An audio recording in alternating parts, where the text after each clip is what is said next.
Kelihatannya udah pada balik lagi ya, Kak. Gimana nih? Teman-teman seru nggak ngobrolnya sama kakak pendamping? Iya nih Kak, udah pada balik kayaknya. Pastinya pasti seru banget nih Kak. Nah, selanjutnya nih, akan ada apa lagi tuh Kak? Nah, setelah ini bakal ada materi yang nggak kalah keren dari materi-materi sebelumnya, yaitu materi sharing bersama alumni program studi pendidikan fisika FMIPA UNJ yang akan dimoderatori oleh Kak Indri Febilioni Ruhiana. Sebelumnya akan saya bacakan terlebih dahulu CV dari moderator. Kepada operator bisa ditayangkan CV-nya.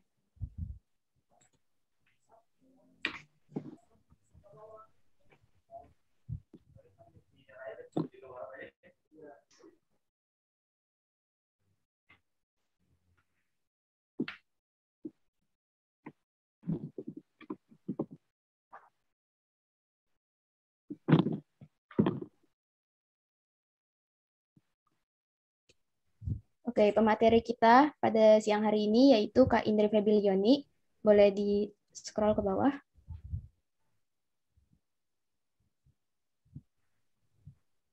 Boleh scroll ke bawah. Intinya pendidikan formal, pendidikan non formal, dan riwayat kepanitiaannya Kak Oni itu udah banyak banget. Teman-teman bisa lihat sendiri. Nah, saat ini Kak Oni menjabat sebagai Sekretaris Departemen Kesejahteraan Mahasiswa BEM Prodi Pendidikan Fisika FMIPA UNJ periode 2021 sampai 2022. Nah, tanpa berlama-lama lagi, langsung aja nih, sambut petikan hangat dari kami, Hidup Mahasiswa, kepada Kak Indri Febiliani, kami persilakan. Hidup Mahasiswa. Makasih banget nih kepada Kakak MC, Kak Nopal, dan Kak Nisrina yang udah memberikan kesempatan kepada saya untuk menyampaikan sebagai moderator pada materi kali ini. Oke, saya izin ambil alih ya. Bismillahirrahmanirrahim. Assalamualaikum warahmatullahi wabarakatuh. Puji syukur kita panjatkan kehadirat Allah Subhanahu wa Ta'ala karena berkat nikmatnya kita sama-sama bisa hadir di PKKMB pada hari ini. Oke, untuk mempersingkat waktu, seperti yang telah tadi KKMC kasih tahu ya, sepertinya saya harus memperkenalkan diri lagi nih. Nama saya Indri Febilioni, biasanya dipanggil Oni, nama pendek kecil biasa karena Kak Indri udah ada yang tadi moderator materi kurikulum ya. Kemudian pada kesempatan kali ini, saya akan memandu jalannya pemaparan materi sharing bersama alumni Prodi Pendidikan Fisika FMIPA UNJ, yaitu yang akan dibawakan oleh pemateri kita, yaitu Kak Dadan. Boleh banget nih kepada Kakak HPD ditayangkan CV Kak Dadan.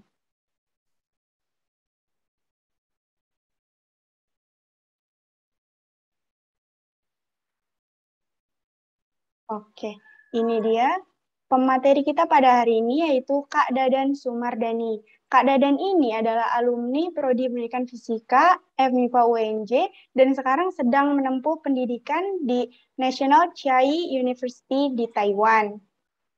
Nah, boleh banget langsung kita lihat nih Kak, academic activities-nya Kak Dadan di tab yang atas Kak.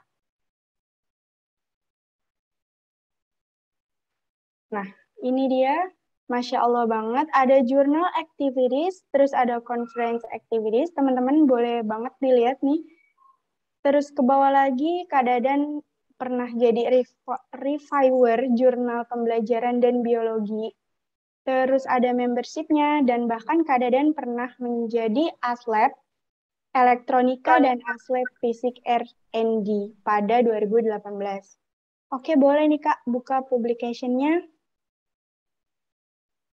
Kak Dadan mempublikasikan banyak sekali nih. Coba scroll ke bawah, Kak.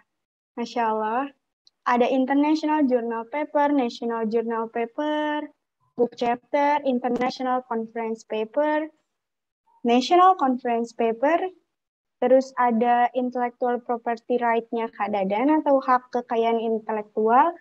Ada juga newspaper. Wah, bahkan Kak Dadan ini masuk ke koran atau artikel bahasanya sekarang ya.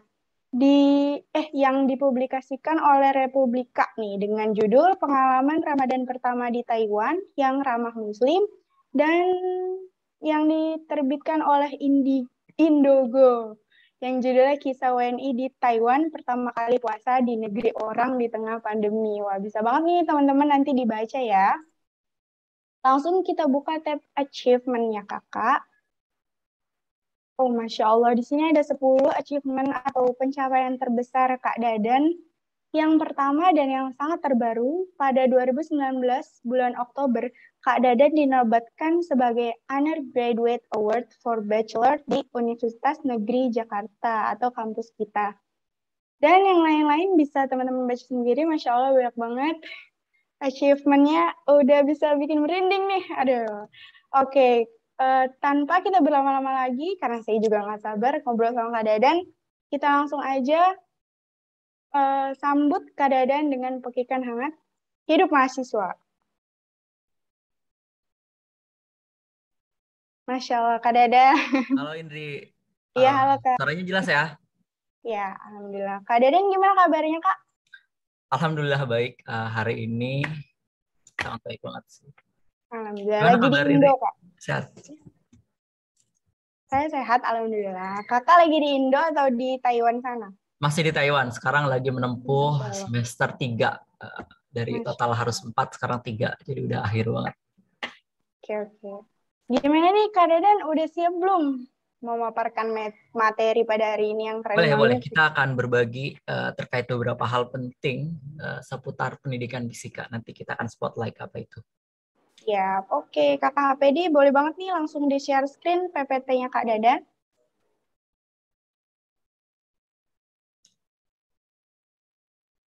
Sip, karena PPT-nya sudah tertayang dan teman-teman peserta pasti udah nggak pada sabar kan? Mari kita dengarkan dan simak baik-baik.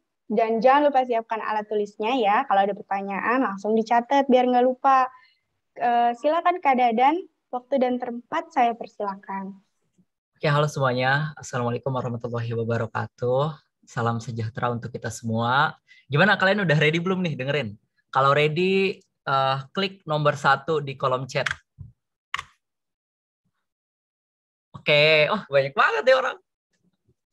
Jadi, ketemu sama teman-teman maba itu benar-benar ngingetin gua banget dulu pas masuk pertama kali ke pendidikan fisika UNJ.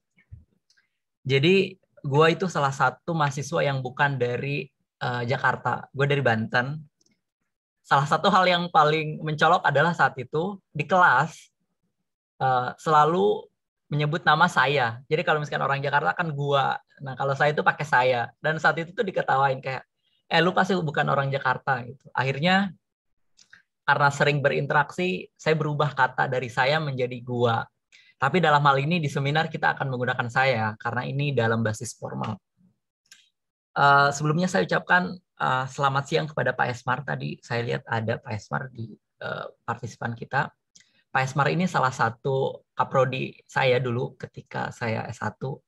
Dan beliau sangat sekali suportif kepada saya. Pun beliau adalah yang mendorong salah satunya ke saya agar meneruskan kuliah di luar negeri. Jadi hari ini kita akan membahas terkait pandangan saya terkait 4 tahun selama perkuliahan di pendidikan fisika UNJ. Apa aja sih yang bisa teman-teman petik dan harapannya adalah teman-teman bisa lebih baik dari saya. Misal saya kuliahnya ke Taiwan, nanti teman-teman bisa mungkin kuliah ke Amerika atau mungkin kalian dapatkan prestasi yang lebih daripada saya. Harapannya seperti itu. Oke, bisa next. Oke, jadi tujuannya apa sih? Jadi panitia nge-spotlight ke saya, tujuannya adalah saya akan memberikan informasi meliputi pengalaman kuliah saya di pendidikan fisika UNJ, kemudian pengalaman setelah lulus dan mendapatkan beasiswa, kemudian pesan-pesan untuk mahasiswa baru, karena mahasiswa baru kan masih baru, nggak tahu yang mana yang harus dipilih. Kita tuh banyak pilihan banget sebetulnya untuk mahasiswa baru, mulai dari organisasi apa yang akan dipilih, kuliah apa yang akan dipilih, circle apa yang akan dipilih, pokoknya banyak banget pilihan-pilihan yang harus teman-teman pilih. Dan memang semuanya bebas kalian pilih, tentu dengan konsekuensi yang berbeda pula. Kemudian ada bonus juga objektifnya. Pertama ada kesan dan suka duka selama perkuliahan. Karena saya kuliah selama 4 tahun pas, jadi selama 8 semester, tentu ada banyak sekali suka duka, nangis dan lain sebagainya. Saya akan utarakan di sini.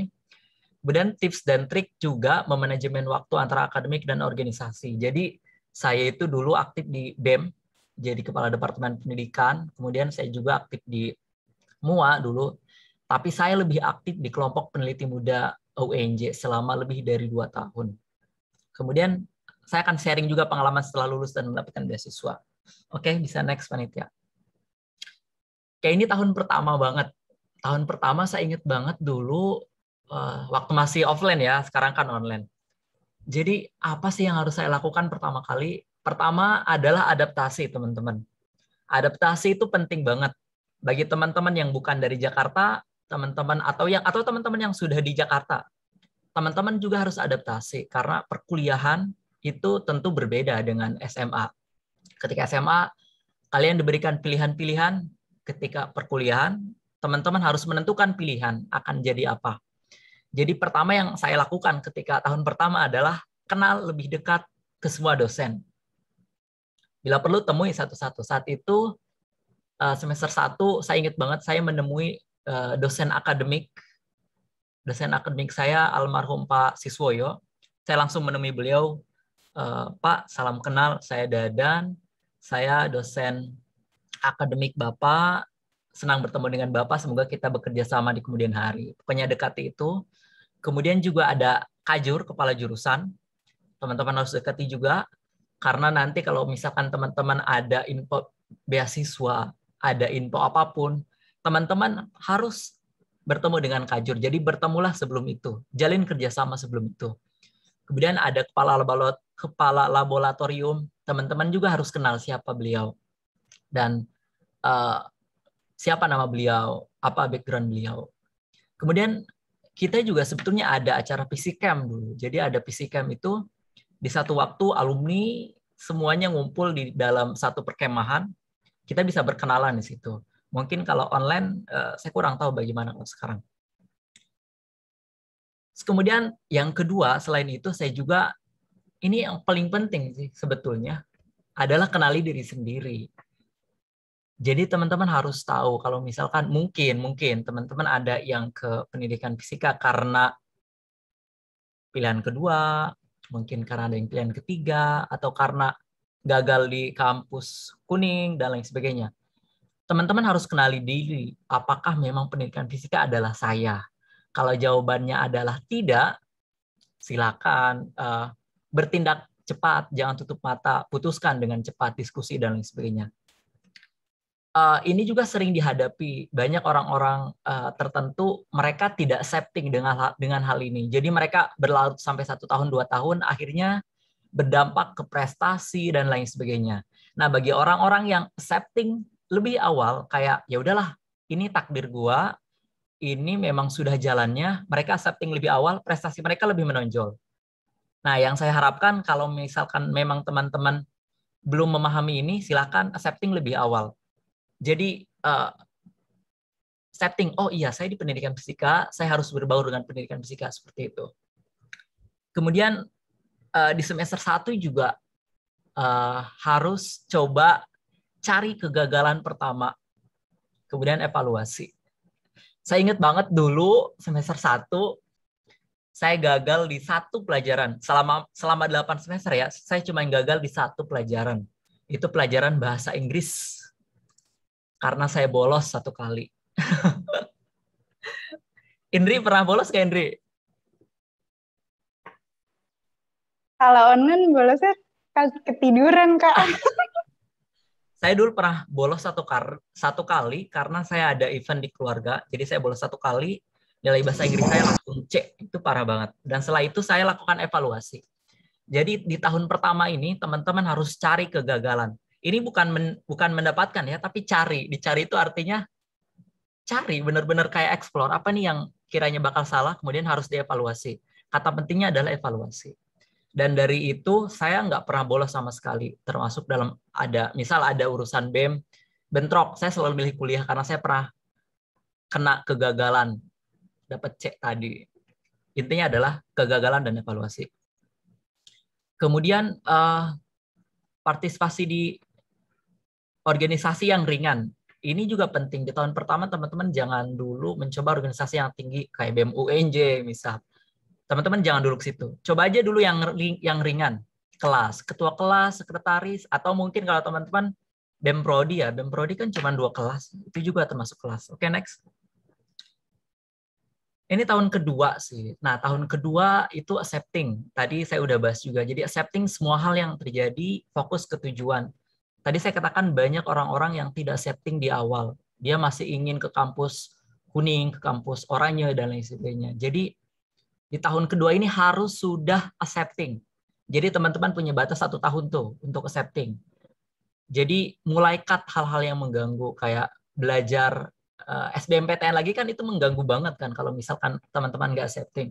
Kalau teman-teman lebih awal misal accepting itu lebih bagus banget. Saya accepting semenjak 1 minggu pertama masuk ke pendidikan fisika UNJ. Itulah kenapa saya lebih fokus langsung ke prestasi-prestasi karena accepting lebih awal. Kemudian selanjutnya adalah cari role model. Nah, di tahun kedua ini teman-teman bakal nemu hal krusial sih. Jadi pertanyaannya tuh ingin jadi seperti siapa saya. Jadi misal teman-teman udah masuk ke BEM, teman-teman udah masuk ke BLM, masuk ke misal kalau saya dulu kelompok peneliti muda, teman-teman tuh bakal nemukan pertanyaan. Jadi saya ini selama kuliah nih mau jadi aktivis kah, mau jadi akademis kah, atau mau jadi pendidik kah, atau mau jadi entrepreneur. Teman-teman harus memutuskan ini di tahun kedua. Dan saat itu di tahun kedua saya memutuskan, oke, saya ingin jadi akademisi. Dan saat itu saya langsung memutuskan di BEM hanya jadi kepala departemen pendidikan, terus kemudian langsung masuk ke kelompok peneliti muda karena saya ingin fokus di akademik. Kemudian tahun kedua juga ini tahun-tahun krusial biasanya karena kelas dari 36 kelas itu mulai goyah, nggak semuanya tercover gitu lah, nggak mungkin semuanya ngobrol. Maka terciptalah ada yang namanya circle-circle. Sebetulnya saya nggak melarang, cuman juga nggak setuju juga sih. Tapi sedikit itu membantu. Jadi saya punya banyak circle teman-teman di UNJ itu. Ada circle meneliti. Jadi saya circle nih penelitian apa nih, ide apa nih. Saya punya circle itu. Kemudian saya juga punya circle bercanda di kelas itu. Jadi circle bercanda 36 orang itu. Dan nggak boleh ngebahas tentang prestasi dan lain sebagainya. Saya pokoknya circle bercanda aja di kelas. Kemudian ada circle juga, circle ambis. Circle ambis ini orang-orang yang nggak banyak, paling 5 orang. Terus kita kayak, gimana nih, habis kuliah, kita mau ngapain, mau bikin apa, mau kuliah kemana. Dan teman-teman harus punya banyak circle. Punya banyak circle dan cari teman sefrekuensi. Oke, next. Ini salah satu circle saya. Jadi ini ada circle teman-teman saya. Ini teman cowok bercandaan saya. Ini ada 5 total circle saya. Ini bercandaan, teman bercanda.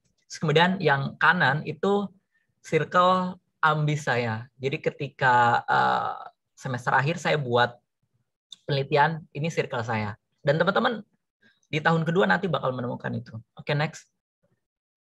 Nah, ini tahun ketiga, gimana ya? Secara personal mungkin saya bisa bilang ini tahun krusial sih. Tahun paling berat bagi saya. Karena itu, apa ya, kita tuh sebetulnya nggak mau dibandingkan, tapi sintaks di dalam diri kita tuh selalu ingin membandingkan. Mungkin teman-teman yang sedang semester 6 merasakan ini. Jadi tahun ketiga itu tuh harus menjadi puncaknya organisasi. Jika di tahun ini hiatus tuh apa ya? Kosong, nggak punya jabatan apa-apa, atau nggak punya kendali, atau nggak dapat make sense-nya gitu di organisasi itu, mungkin cari kegiatan produktif lain. Banyak organisasi di luar. Contoh yang saya gabung dulu adalah komunitas nuklir Indonesia. Saya gabung itu di tahun ketiga karena saya merasa puncak karir saya di organisasi ini belum mencapai paling tinggi, tetapi nggak sampai jadi ketua gitu. Akhirnya saya cari organisasi di luar. Ini nanti teman-teman harus switch di tahun ketiga. Terus kemudian jangan terlena dengan uang. Di tahun ketiga ini banyak yang terlena dengan bimbel dan private. Jadi kalau teman-teman mulai terlena dengan uang, di tahun ketiga ini lagi jaya-jayanya uang itu. Jadi teman-teman harus sadar, terutama di akhir semester ketiga nanti, kalau kayak uang itu bisa membiayai hidup teman-teman kok, tapi nggak bisa membiayai gaya hidup. Nah, jadi di tahun ketiga ini gaya hidup udah mulai biasanya. Kemudian yang lainnya adalah di tahun ketiga teman-teman harus minimal ada achievement. Achievement itu penghargaan atau juara, atau mungkin teman-teman pernah meraih apa, itu diraih ketika tahun ketiga. Kalau teman-teman beruntung atau teman-teman memulainya sejak awal, tahun pertama dan tahun kedua didapatkan itu lebih baik. Dan pengalaman saya dapatkannya di tahun ketiga. Di tahun ketiga itu pertama saya mengikuti konferensi ke Malaysia. Jadi mempresentasikan penelitian saya ke Malaysia. Dan itu jadi first achievement di UNJ. Dan itu sangat membanggakan banget karena achievement pertama kan. Nah, di tahun ketiga ini kalian harus encounter di sini. Terus kemudian saya juga ikut OSN Pertamina, kemudian karya tulis ilmiah saya dapat waktu itu di berbagai tempat di Indonesia. Ini penting banget tahun ketiga untuk dapatkan achievement. Kemudian ini juga penting, kalian harus refocusing ke kuliahan. Jadi di tahun ketiga ini biasanya uang itu benar-benar jadi problem. Dan ya, tips dari saya adalah uang bisa membiayai hidup tapi tidak bisa membiayai gaya hidup. Jadi cukupnya aja di tahun ketiga ini. Oke, lanjut next. Nah, ini next.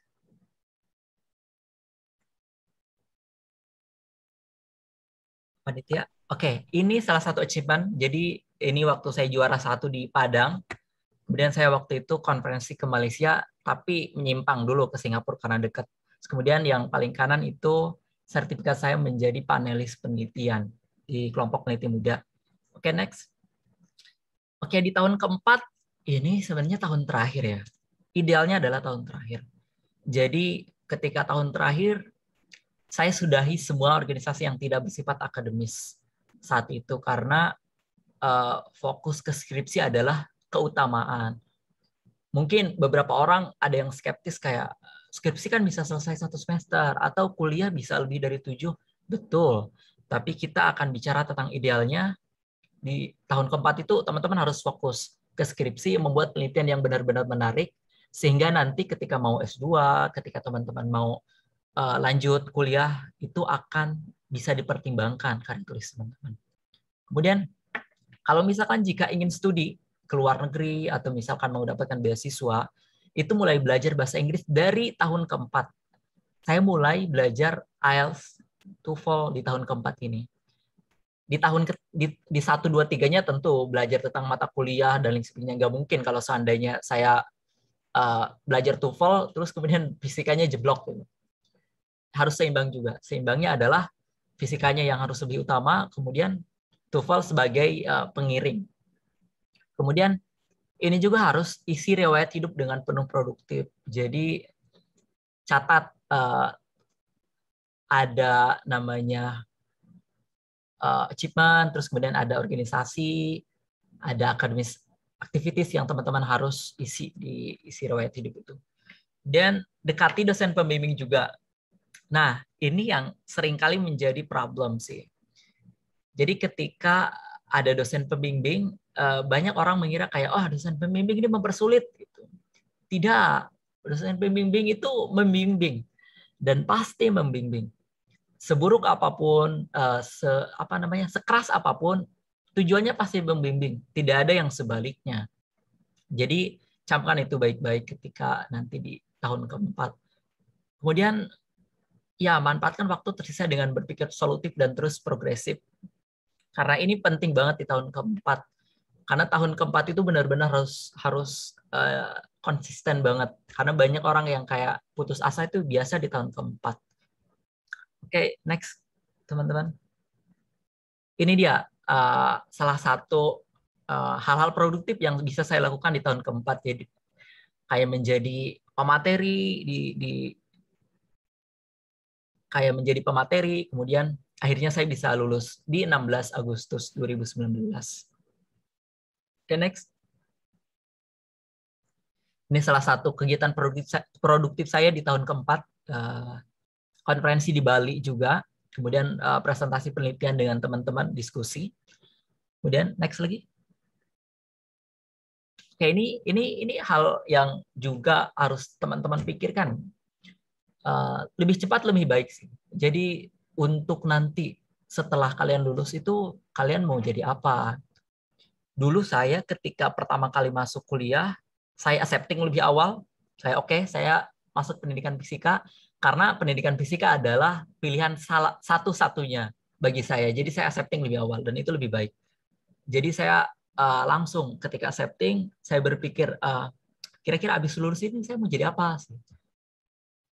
Hal yang saya dapatkan adalah saya akan melanjutkan beasiswa dimanapun itu dengan mendapatkan beasiswa. Akhirnya saya dapatkan itu ketika lulus. Tapi memang progresnya harus dilakukan selama 4 tahun itu. Jadi ketika saya lulus, saya berhasil publikasi 21 artikel, kemudian punya 5 kekayaan intelektual, kemudian alhamdulillah cum laude juga waktu itu, IPK-nya lebih dari 3,51. Kemudian saya juga bisa keliling beberapa negara gitu. Dalam artian ini achievement pribadi yang nanti bisa berimpact ke teman-teman ketika nanti sudah lulus. Oke. Next. Nah, ini juga penting nih. Ketika teman-teman lulus, ketika teman-teman ingin menjadi orang besar, teman-teman harus berani ambil mencatatkan nama teman-teman di dalam database dunia.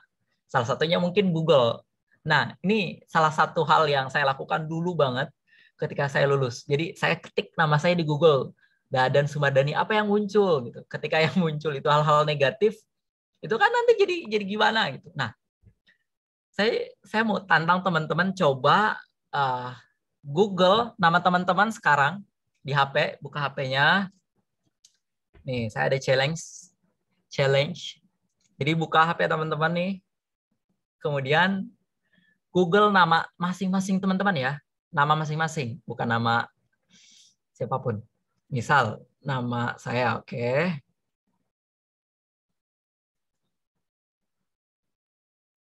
Ada udah. Coba.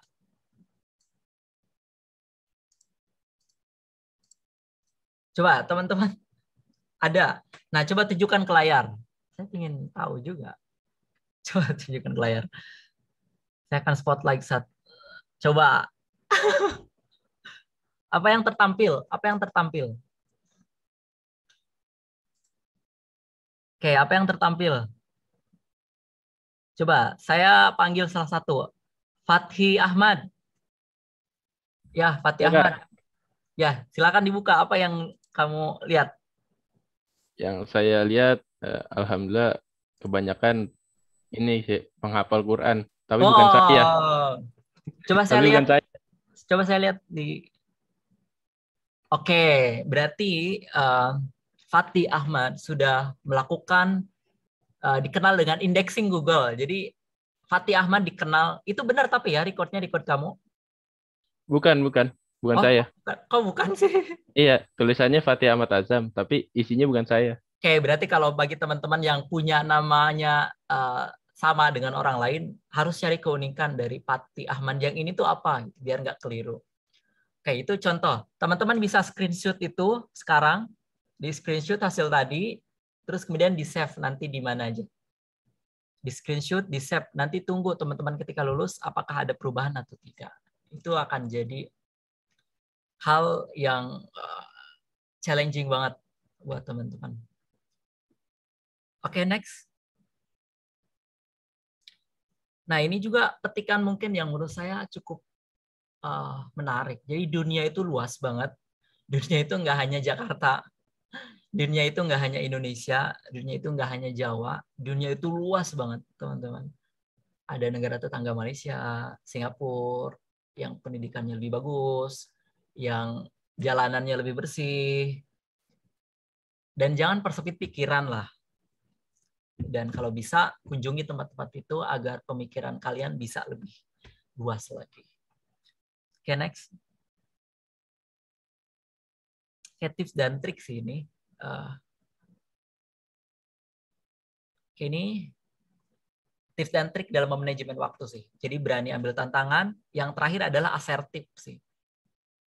Berani salah. Salah organisasi itu wajar sih. Saya pernah ikut organisasi yang salah juga. Akhirnya saya cut, saya langsung pindah ke organisasi lain. Jadi jangan takut salah, harus berani salah. Oke, next. Oke, saya kira cukup. Saya kembalikan ke panitia. Oke, makasih banget Kak Dadan atas pemaparan materinya. Mantep banget saya ngeliatnya, ya Allah, itu foto-fotonya keren-keren banget Kak. Ayo Oke. ikut, ayo. Amin. Ya, teman-teman nih, karena pemaparan materi sudah selesai, mari kita buka sesi tanya jawab. Buat teman-teman yang punya pertanyaan, boleh banget raise hand dulu. Kemudian kalau nanti saya persilakan untuk bicara, baru bicara ya. Udah ada yang raise hand Kak. Air time, Adinda. Ini sesi pertanyaannya bagaimana Indri? Di chat atau bagaimana? Nanti disampaikan langsung Kak sama penanya. Oh gitu. Nah ini Kak, karena udah ada yang raise nih, Adinda, ayo boleh banget perkenalkan diri dan sebutkan pertanyaannya. Silakan Adinda. Bismillahirrahmanirrahim. Assalamualaikum warahmatullahi wabarakatuh. Waalaikumsalam. Perkenalkan, nama saya Adinda Askia dari Prodi Pendidikan Fisika. Maaf Kak, di sini saya mau nanya, kan meskipun udah melakukan 4 tahun dengan achievement yang begitu luar biasa, yang alhamdulillah luar biasa, saya mau nanya, gimana kakak memotivasi diri kakak sendiri, semisal kakak capek atau ngerasa tuh mau nyerah di tengah jalan, atau motivasi atau apa yang kakak lakuin biar kakak ngerasa udah sampai sejauh ini, masa mau nyerah kayak gitu. Terima kasih Kak. Oke, Adinda keren banget. Jadi selama 4 tahun ini, saya merasa banyak banget, merasa depresi mungkin, atau disebutnya merasa gagal di tahun ketiga. Di tahun ketiga itu benar-benar saya merasa gagal. Hal yang saya lakukan saat itu adalah melakukan pendekatan psikologis kepada diri saya sendiri. Saat itu hal yang saya lakukan adalah anchoring. Jadi teman-teman bisa cari nih, anchoring. Anchor itu jangkar. Anchor itu jangkar. Jadi prinsipnya adalah teman-teman membuat satu ingatan yang paling membahagiakan, kemudian buat itu sebagai jangkar. Tanamkan itu sebagai jangkar. Jadi tanam jangkar di ingatan bahagia itu. Nah, hal yang saya anchoring saat itu adalah detik pertama ketika saya diterima kuliah. Jadi saat itu saya nangis kayak, wah ibu, aku lulus, seperti itu. Atau mungkin teman-teman pernah dapat apa gitu. Pokoknya anchoring hal-hal yang bahagia itu. Nah, ketika saya tahun ketiga, ketika saya merasa gagal, saya mencoba anchoring itu dan saya semangat lagi itu. Jadi hal penting banget sih pendekatan psikologis itu, karena mau nggak mau kita hidup di lingkungan yang digital, terus kemudian depresi, terus kemudian insecurity, itu kayak jadi hal yang wajar banget. Jadi hal pendekatannya adalah pendekatan psikologis. Saat itu yang saya terapkan adalah anchoring. Nanti teman-teman bisa cari anchoring lebih dalam. Saya hanya memberikan sugesti aja. Anchoring kayaknya bisa membuat saya bisa lebih baik gitu. Mungkin teman-teman bisa juga anchoring. Terima kasih Kak atas jawabannya. Ya. Kalau Adinda, kira-kira Adinda punya ingatan menarik apa? Kira-kira ingatan yang bikin Adinda semangat? Yang bikin semangat, kalau misalnya yang bikin semangat itu, kalau misalnya hal-hal yang dipengenin. Event. Maksudnya event itu apa ya? Kejadian yang paling membuat bahagia yang di masa lalu. Contohnya. Alhamdulillah sama kayak Kak Dadan juga, pertama kali dapat kan aku alhamdulillah masuk ke UNJ itu jalur SNMPTN pilihan pertama. Ya di situ nangis, senang juga sama kayak Kak Dadan. Itu nggak nyangka karena sebenarnya dari SD sampai SMP itu name-nya selalu kecil Kak, jadi kayak iya, jadi ngerasa kayak penantian selama hampir 12 tahun tuh terbayarkan di dapat SNM. Nah, saya sarankan ke Adinda, ingat selalu momen-momen itu. Ketika Adinda jatuh, misal ketika merasa gagal, selalu ingat momen itu. Ketika ingat momen itu disebut dengan proses anchoring. Oke, dan ketika accepting lebih awal, saya harapkan semoga Adinda menjadi mendapatkan beasiswa atau mendapatkan achievement yang lebih awal, dan itu bisa lebih besar dampaknya. Silakan, siapa yang pertanyaan? Terima kasih Kak Dadan doa serta jawabannya. Rafli, Oke. silakan. Makasih Dinda ya pertanyaannya. Kemudian nih Kak, ada pertanyaan kedua yaitu dari kelompok Airmanship, ada Rafli, silakan boleh off mic dan sampaikan pertanyaannya. Ya, makasih Kak. Kak Dadan mau nanya nih Kak, untuk kayak kita bisa mengenal diri kita lagi nih. Karena kan ada susah ya untuk bisa mengenal diri sendiri ya. Dan apa gitu kalau misalkan kita udah tahu kita kurangnya ini, apa yang harus kita lakukan gitu, mencari kelebihannya atau apa gitu Kak. Ya, terima kasih Kak. Topik menemukan diri sendiri memang cukup menarik, terutama ketika teman-teman berhadapan dengan psikologi teman-teman. Mungkin sampai saat ini pun saya kalau misalkan bilang apakah kamu mengenal diri kamu sendiri, Dadan? Gitu. Saya bilang tidak 100%, tetapi pada bidang-bidang tertentu, pada slot-slot tertentu, saya mengenal diri saya dengan baik. Misal ketika dipertemukan dua pilihan, Dadan, kamu akan menjadi aktivis atau menjadi akademis? Saya pilih akademis. Dan itu teman-teman sudah mengenal diri sendiri. Gitu. Misal ada pilihan, mau pilih air putih atau air susu misal. Teman-teman punya pilihan, saya milih air putih, saya selalu minum air putih. Ketika dihadapkan dengan dua pilihan itu, teman-teman sudah punya pengenalan terhadap diri sendiri. Dan ketika saya mensimplify something untuk bisa mengenal diri sendiri adalah menabrakkan dua pilihan. Meskipun dalam kehidupan ini nggak hanya dua pilihan, tapi saya tabrakan dulu dua-dua. Misal ketika saya punya ada 5 pilihan, mau misal nikah dulu atau kuliah dulu, gitu. Oh, kuliah dulu. Gitu. Meskipun pilihannya banyak, bisa PPG, terus kemudian bisa kerja dulu. Pokoknya saran saya adalah tabrakan 2, kemudian menang 1, tabrakan lagi, teman-teman bakal punya decision. Dan tentu decision itu nggak hanya dari teman-teman. Teman-teman harus tanya ke beberapa orang yang sekiranya bisa memberikan pendapatnya lebih baik. Misal orang tua, kalau orang tua berkapasitas akan itu. Kalau misalkan ada dosen yang berkapasitas dalam hal itu. Atau mungkin kalau perlu psikolog dalam menentukan pilihan itu. Oke. Gimana Rafli? Hal apa yang Rafli pingin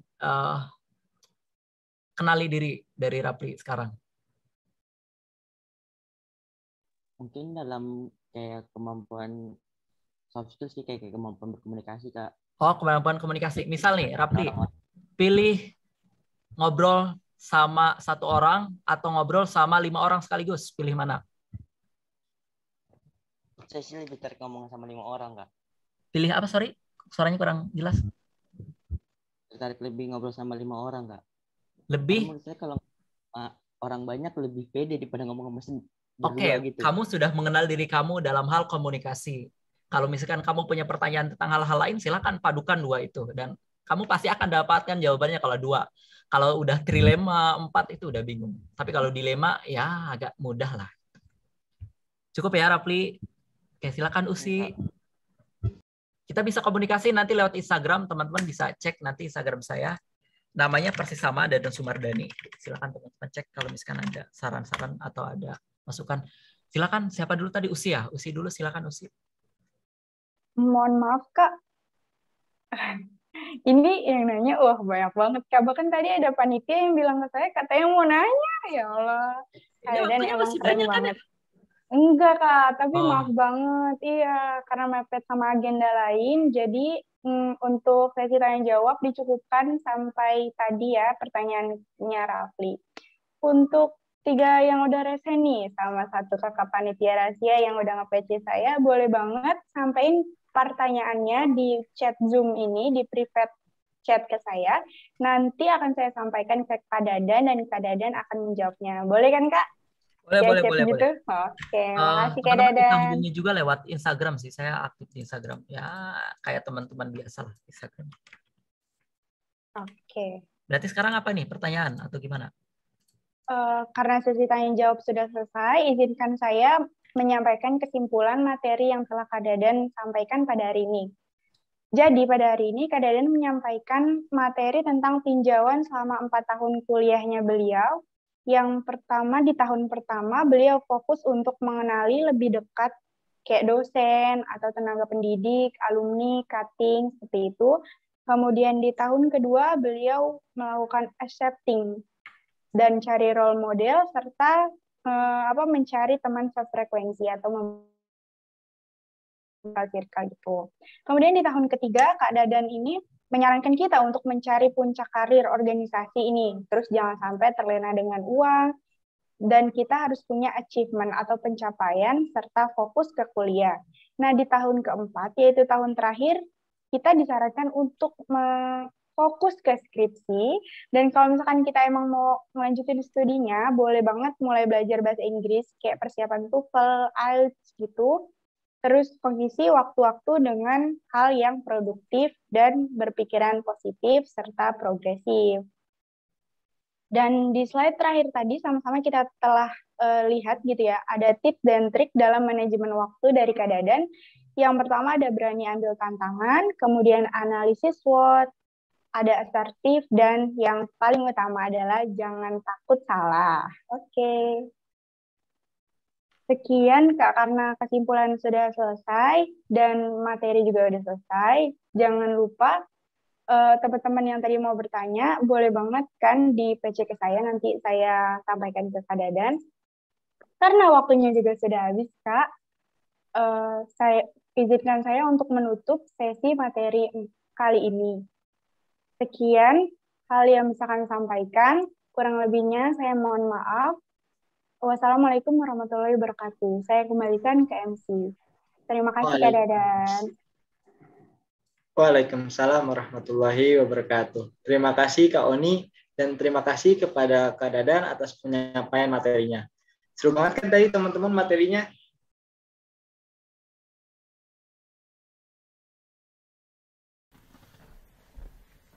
Oke, selanjutnya kita beralih ke pertanyaan selanjutnya.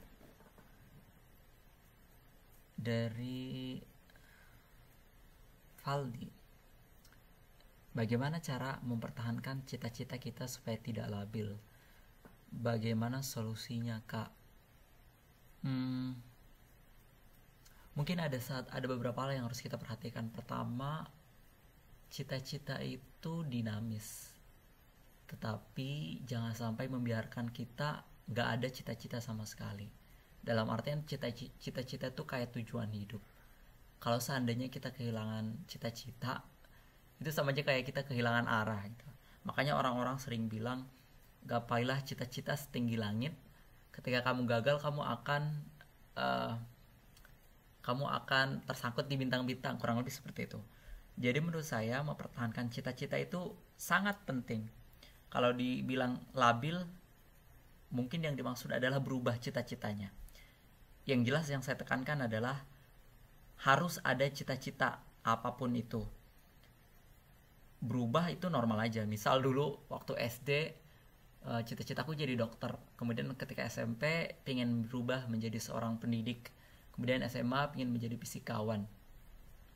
Itu bukan labil, itu adalah proses pencarian jati diri kan, seperti itu. Jadi menurutku tetap harus punya cita-cita. Labil ya dinamis lah ya, bukan labil, mungkin lebih tepatnya berubah aja.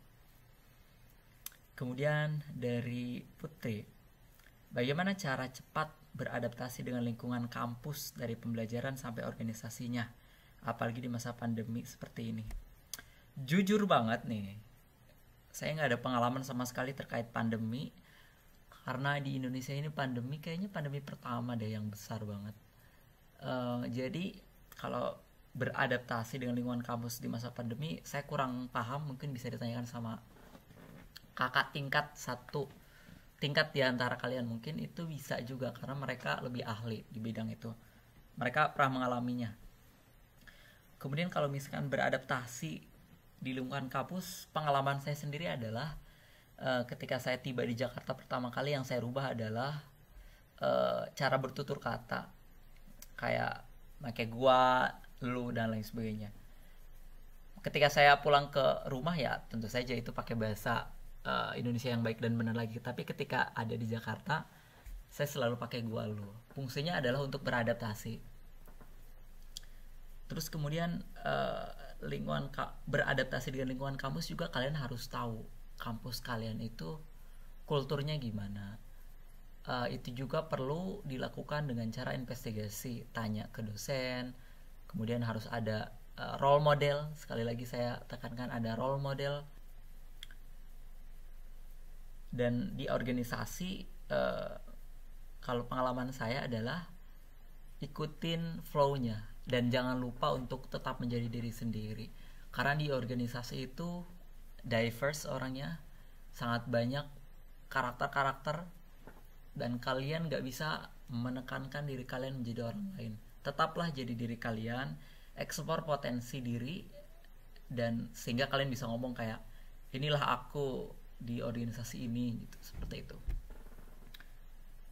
Mungkin cukup ya untuk pertanyaan.